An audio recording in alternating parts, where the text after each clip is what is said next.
You're listening to Later with Mo Kelly on demand from KFI AM 640.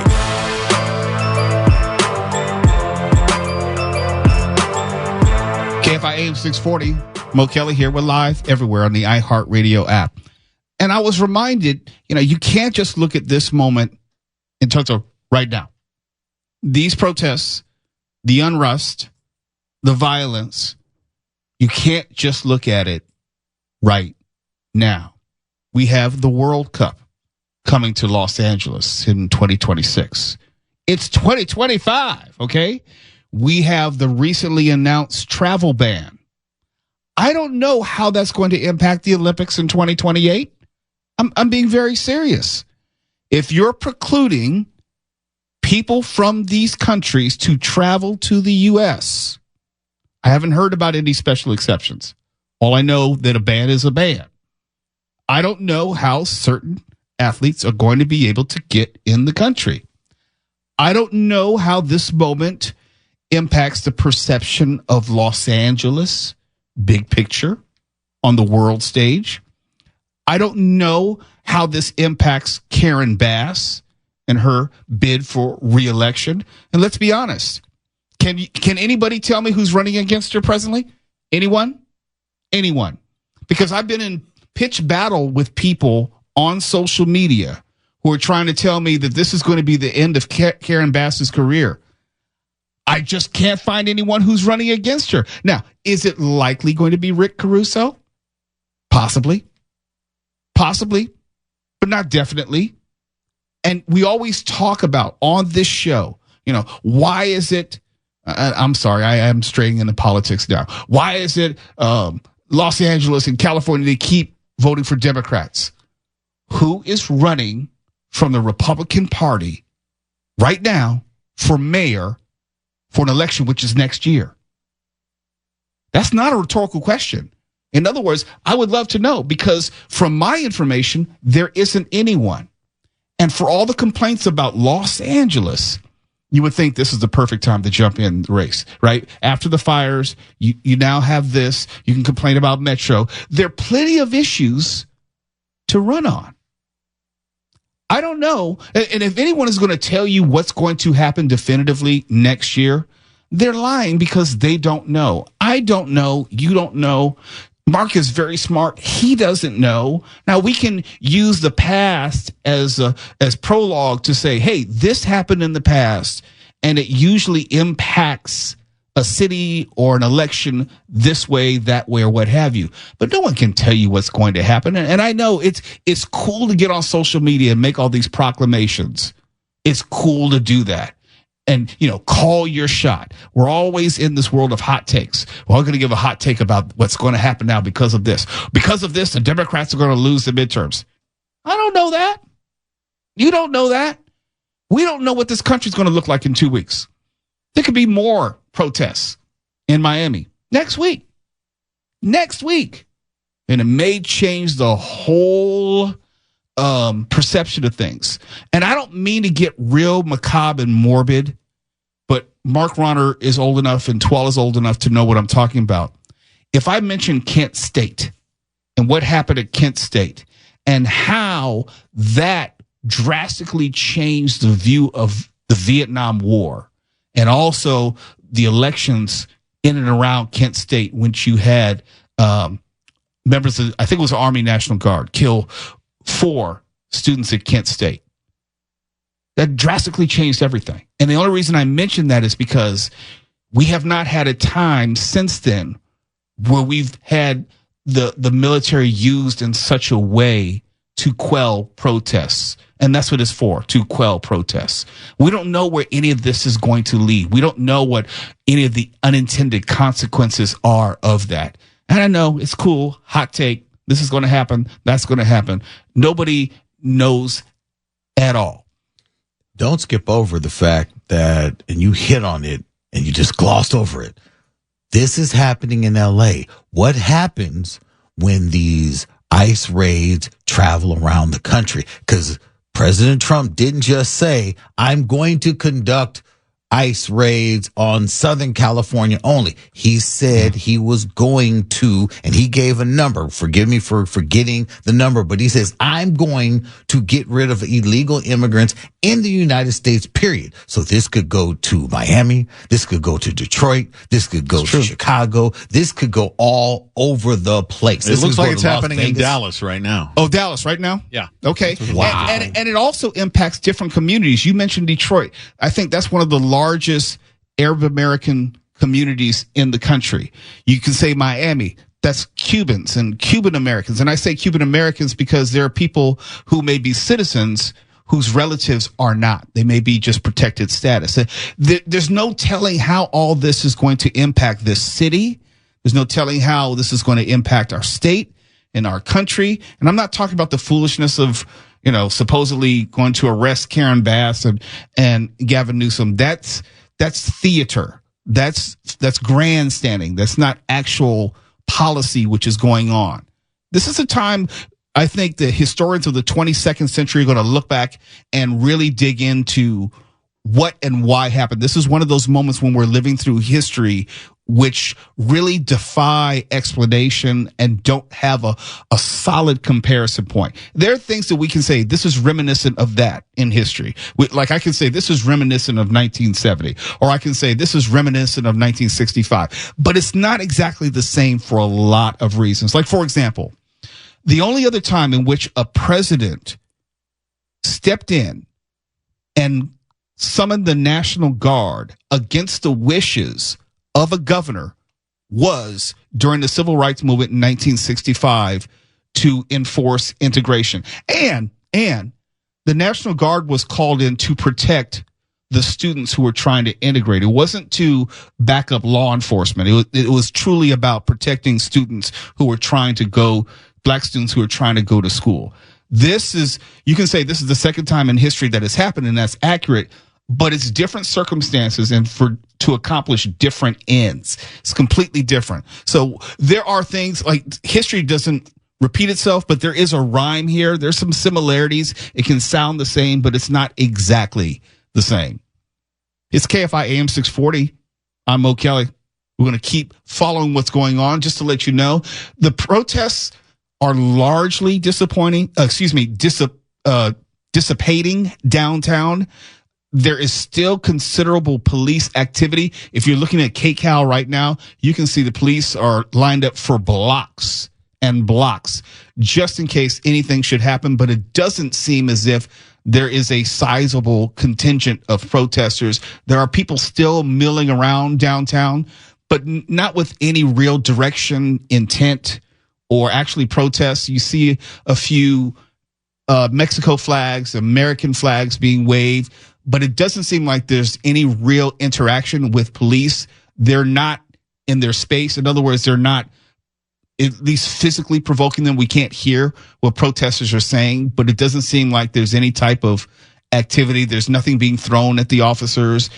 I would say, is it fair to say law enforcement seems relatively relaxed? A lot of them are sitting down. Yeah, they're standing, they're monitoring, they're not interacting. I mean, there is, like you said, blocks and blocks of police cars with their lights kind of flashing as if to just let it be known that they're in the area. But there's nothing happening right now. And they seem to have kettled all of the crowd into one area. Well, there's obviously an idiot with a laser pointer. Yeah, I was seeing that too. At the helicopter. Idiot. Well, I mean, come on. We knew there's some idiots in the crowd. Let's be honest. There are idiots in the crowd. But we're going to continue to follow it. And we'll let you know if the situation should materially change. You're listening to Later with Mo Kelly on demand from KFI AM 640.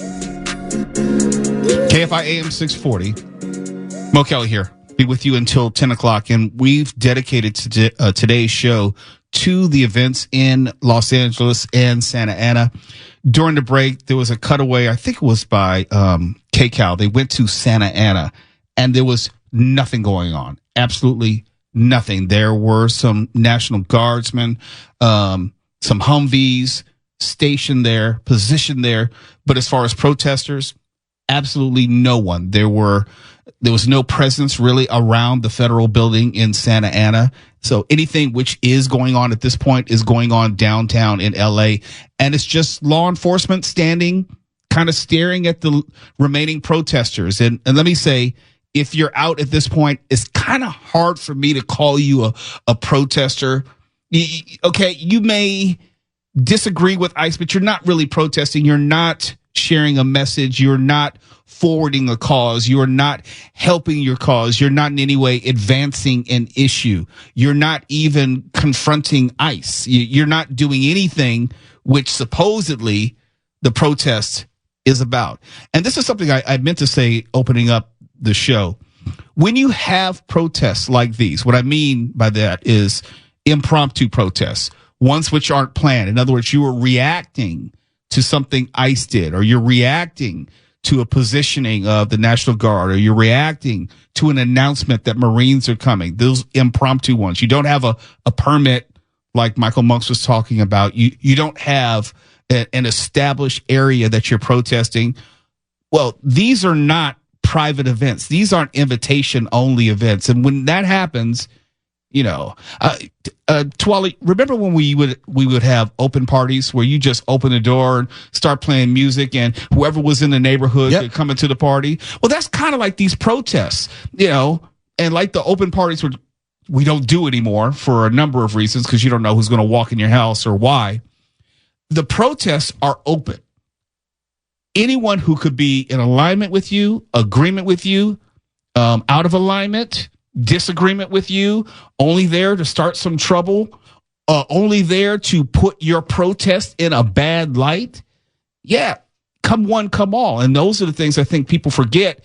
You as a protester, a legitimate protester, someone who cares deeply about immigration reform, who cares deeply about due process, or how these arrests are being affected, or how, you know, these raids are being administered. If you're a genuine protester, invariably you're going to have people joining you who are not, because you cannot control who's going to show up to your quote unquote protest party. And I wish protesters were a little bit more self-aware in that regard, because we hear it all the time. It's like, no, we were here just to protest and we had these agitators. Well, you have to know they're going to be there. And that's not to excuse them, but that's also, you have to be prepared for that as well. You have to have your message prepared. You have your delivery vehicle of your message in place as well. Because yes, there's going to be an idiot out there who wants to start a fight with the police. Today, the protest may be about ICE. Tomorrow, it may be about Palestine. Next day, it may be about police brutality. But that same idiot is going to be at all those protests doing the same damn thing, throwing bottles at police, throwing rocks at police, trying to instigate and provoke a situation because their agenda is not the same as yours. And you may have come out with the greatest and the best of intentions as far as peacefully protesting, but those are the people who will always hijack your moment and end up on the news and the visuals that people see. And I've been arguing back and forth with people on social media today who may not understand the distinction of what you're seeing and the pervasiveness or prevalence of what you're seeing. A lot of things that you see on TV are just B-roll, looped over and over and over again. It lacks context. It lacks scale. It lacks perspective. And if you watch it over and over again, you think the whole city's gone up in flames, when it hasn't. You might think that there are 30,000 people out there cutting up. That's not the case. You may think that it's far larger than it actually is. And that also goes back to what Mark Ronner and I were talking about maybe an hour ago with respect to be very, very conscious of the news sources that you choose, and also be savvy enough to recognize when television production especially is about gaining eyeballs, but is not about disseminating information. I've seen some people circulating footage from years ago claiming it's current mayhem on the streets of LA. You really need to be a cautious consumer when you're looking at this stuff, especially if people are sharing news on social media and you're not looking at actual journalists. Right. I was trying to correct a person on social media who was trying to say breaking news that there was this bricks pallet, which was downtown, that people were using bricks to throw. And not only was the picture not from yesterday, it's from 2020. It wasn't even from Los Angeles. It was from New Jersey. Yeah, you got to remember, in anything like this where there are protests and crackdowns, just as there are chaos agents within the crowds, there are tons more chaos agents online spreading misinformation, and that only makes everything worse, literally everything worse. That is such a great point. There being chaos agents online, because there is a vested interest in trying to shape this to fit a particular belief system, a particular political system. And my job, as I see it, is to give you the best information possible. That's my job. And now I try to color it in with some histories like, hey, this is how I came to this conclusion, or this is why I think it does not rise to a certain level, or it has exceeded a certain level. But it's nothing deeper than that for me. I mean, I care about the issue, but not to the point of trying to manipulate the issue. Yeah, pardon me. Earlier, you had mentioned not having a dog in the fight. I think both our dogs in the fight are getting accurate information out to people, because that's just about the most important thing right now. There are all sorts of people who have their own agendas, propaganda they want to spread, spins they want to put on everything. I care about accurate information, particularly on the people's airwaves. You might think I'm cheesy when I say this, but I think when you are putting information out on the public's airwaves, it must be truthful. What concerns me, in addition to that, is when people try to characterize these events in absolutes and disregard nuance, disregard context, disregard scale, they're doing a disservice to people. They are miscategorizing and misinforming people. It may not be, quote unquote, intentional, but it is misleading. Yeah, it's not a game. Misinformation and disinformation have consequences, and we do everything we can to avoid that here, and I hope people appreciate that. It's KFI AM 640. I'm Mo Kelly. He's Mark Ronner. We are the truth tellers. Is that it? Well, we aspire to that. We aspire to be. We'll have more in just a moment. We're live everywhere on the iHeartRadio app. You're listening to Later with Mo Kelly on demand from KFI AM 640.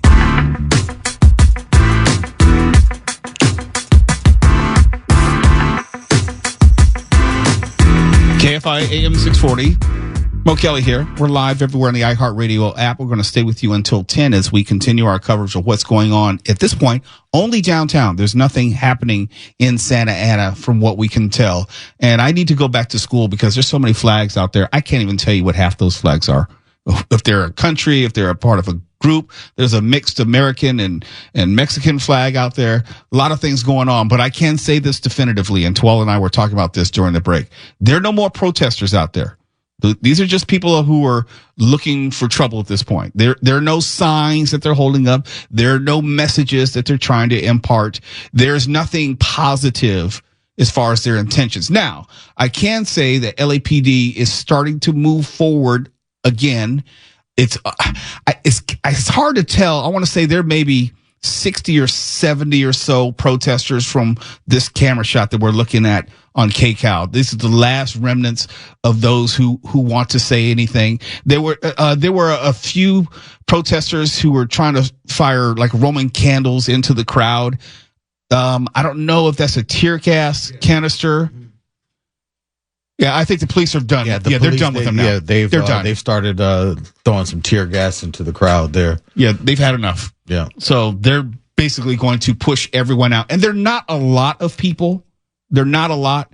And from what I can see, that looks like San Pedro Street, if I can read the sign correctly. Yeah, San Pedro Street downtown. So at this point, they're going to move everyone out, those who are remaining. It has not escalated in any real measurable degree, but they're still going to push people back. And there's like some tear gas, which is separating now police from the remaining, I guess you'll call them protesters, but the people are just hanging around at this point. They're not trying to really achieve anything other than to agitate or instigate. There's nothing positive which is going to be gained at this point. But it is still, at this point, Is that someone getting arrested? No. It's not clear what anyone is really doing Looks at this like point. whoever that is got hit with tear gas, yeah, and it got picked up. Yeah. But it's still relatively under control. Police are slowly moving forward still. The police line, someone threw a firework into the crowd of law enforcement to break up the police line. Now they've come back into formation, but it still hasn't had any real impact on what the police are doing.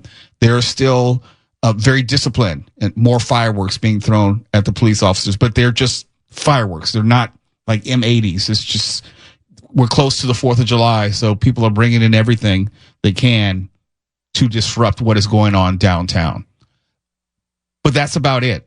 And it is, I'm pretty sure now we're only talking about 50 people or so who are actually in front of police trying to be disruptive, trying to somehow agitate law enforcement. They're just a few people. It looks like tear gas that police had thrown into the crowd, and one of the agitators kicked it back now at law enforcement. We're looking at KCAL. Let's bring up some of that audio, Stefan. I don't know if you can tell when you hear those booms, like that boom it's very loud. I mean, it is like an explosion. It sounds like. I mean, it's like a firecracker that's like going off in your ear. It's so loud. It's really surreal, honestly, looking at the way this is playing out, and I'm sure that the police can't let this go on much longer, right? Well, it's interesting. We noticed which we saw happen last night too, when they would throw the tear gas, the canisters, and officers would try to kick it back at them like a soccer play. Say bad game of soccer, yeah. Yeah. So now it's pretty incredible. I ask you this question, Mike. We know these are primarily Ventura County police or police from other jurisdictions. So LAPD, you can see the PDs. They observing all of this, and maybe they'll make something. They surround, create a perimeter. Yeah, and I'm trying to look. We have enough of them. CHP's got a fixed-wing aircraft above, so they have at least have eyes on it that way. Certainly, if we're in a mutual aid situation, Ventura County Sheriff, CHP, absolutely could call an unlawful assembly. Now, they just don't, LAPD is kind enough to tweet it for us, so we can keep an eye on when that happens. But these officers certainly could be able to do that. Everybody you see in the black is CHP. That's primarily their special response team, mixed in with other officers as well. And then behind them, and it looks like those guys are a little bit further back now, but behind them, that's where we saw the Ventura County, right there, that second line, is the Ventura County Sheriff's deputies. So you've got that front line, and the reason that CHP is probably in front is because they appear to be a little bit more prepared for the situation. They're in a bit more tactical gear. There as you see. And then we'll have this situation here where now you've got this big gap between the protesters and the officers. We have this video on our YouTube show right now as well. You can see it at Mr. Mo Kelly. That, I think, was CHP throwing something. It looked like one of the protesters picked something up, had his or her hands in the air, and then was hit by something coming from the other direction just now. Yeah, there should be an officer, I think, on the right side of the screen that's got a launcher that they were launching. This is what we saw them do last night, too, that is launching the tear gas canisters over into the crowd. And they have some good distance on those things, too. They were able to shoot them pretty far to get them into the crowd. And you saw it right there. So that guy, see him moving around with the black? Mm-hmm. Yeah, so that's one of the tear gas launchers. Right here. And it was very effective on the crowd. And John, if you can go back over to the crowd, I want to see how far back they went. Because that's what we saw yesterday, too, on the freeway. It doesn't feel good. And so this will really weed out the people who are like, okay, it's time to go home, and the other people who are here to, cause problems. And as you see, if you can see it on our YouTube show, you can see that people seem to have given up at this point. The remaining protesters seem to be, for the most part, all walking away and actually getting in their cars. I don't know how close they could have gotten their cars to that location, but they are entering their cars on San Pedro Street downtown and starting to drive away. What was maybe 50 people when we started this segment, I would have to say it's down to maybe 20. We're talking about stragglers, which remain. We got one more segment. We'll let you know everything we see, everything we hear, and everything we know before we go.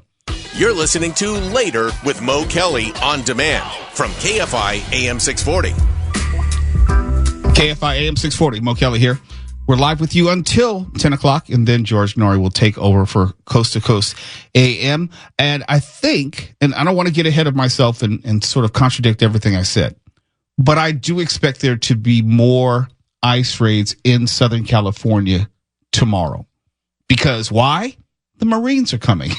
So it almost be counterintuitive to think that the president was not about the business of making sure that there were more federal arrests and raids in Southern California, because you have the expanded National Guard. I think 2,000 more were being deployed, as well as the 700 Marines.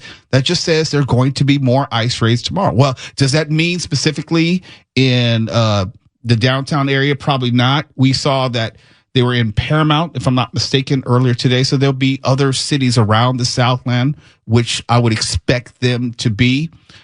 Mark, you said Dallas.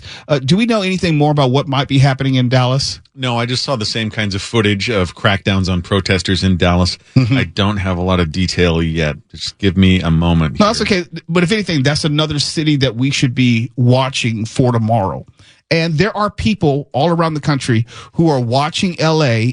And if we want to make a comparison to 2020, a lot of it had to do with people watching the coverage and then protesting right where they are. I expect there to be other protests around the country in the coming days, which may not be directly connected to ICE raids.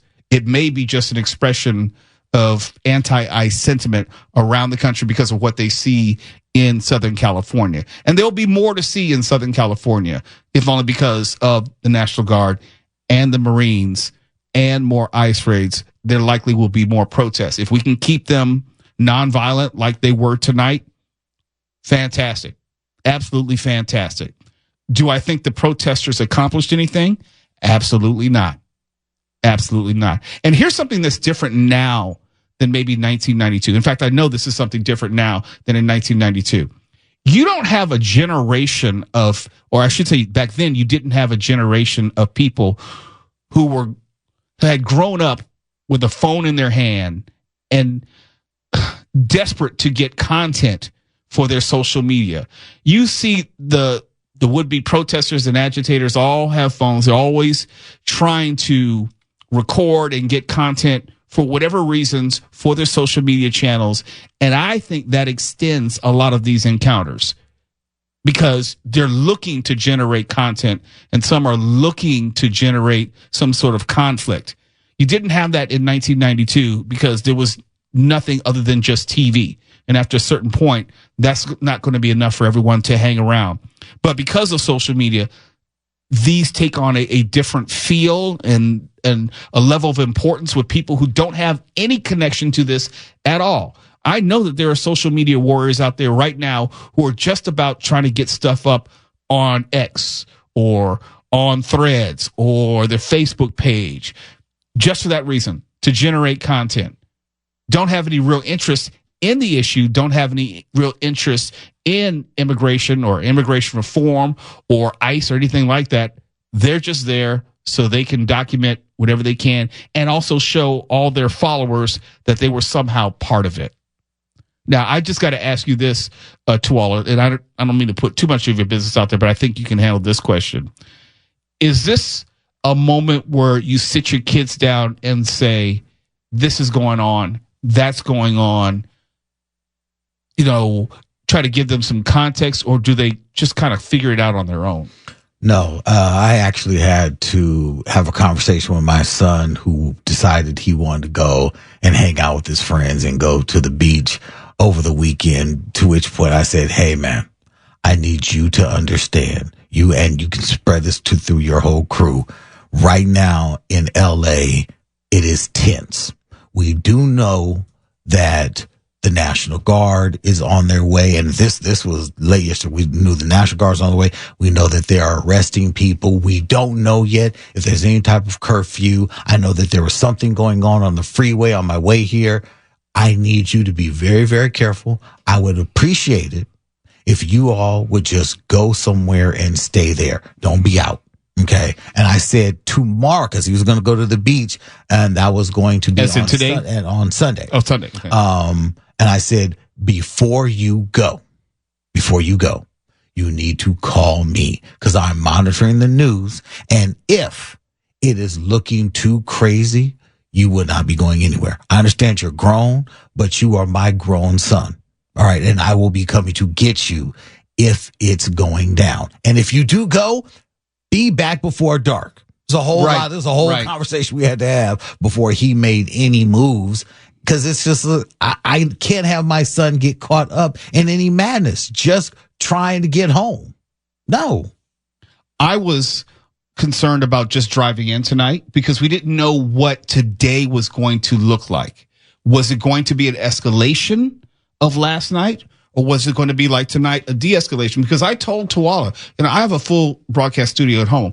I was not sure whether I was going to be able to drive and get through downtown. Right. If people were blocking freeways or they're just blocking downtown. We heard Michael Monks talk about how they had shut down certain exits downtown. Well, if you've ever driven the 110 North, and I know Stefan could speak to this, the overpasses, as you get closer to downtown, you will see more and more political signs and protests just on a normal day, and at a time like this, conceivably they could have shut down the 110 freeway, and I just would have been, as they say, assed out, Absolutely. And also I had to think about if tonight had turned into something really bad, how do I get home? Now, see, we got a car driving out into the street. For what reason? What is happening here? Yeah, we have some idiot who hopefully is not going to do something stupid with this car. We're monitoring KCAL right now. He made this U-turn for some dubious reason on a street where he should not be driving and is slowly approaching back to the protest area. Hey, Stephen, before we close out, let's turn up the audio on this real quick. I don't know. The crowd's responding again. They're kind of pushing back, but I can't really see. Oh, I see. Oh, look, you can see. Yeah, the officers have now formed a line and they're moving further and further down 2nd Street, and they are pushing the crowd back to the point where, they've almost cleared the entire crowd. That a little scary there for a second. I thought there's a Toyota Corolla that accelerated very quickly toward the officers, and it was unclear what it was going to do, but the driver turned around now. So that's good. Everything just seems volatile right now, right? Okay. It was nothing, but you might have heard the anchor say, we got maybe a couple dozen people left out there. Maybe. There are not that many. They're not organized. They're not trying to constructively do anything. They're just hanging around waiting for something to happen or maybe start something. But there is no organized protest at this point. It's just a few stragglers. So congratulations and thanks to LAPD. I heard Ventura County Sheriff's Department, also CHP, for the job that they did to make sure that this did not escalate into something violent. We'll see what happens later on tonight or tomorrow. Keep it here at KFI AM 640. We're live everywhere on the iHeartRadio app. KFI and KOST HD2, Los Angeles, Orange County. More stimulating talk.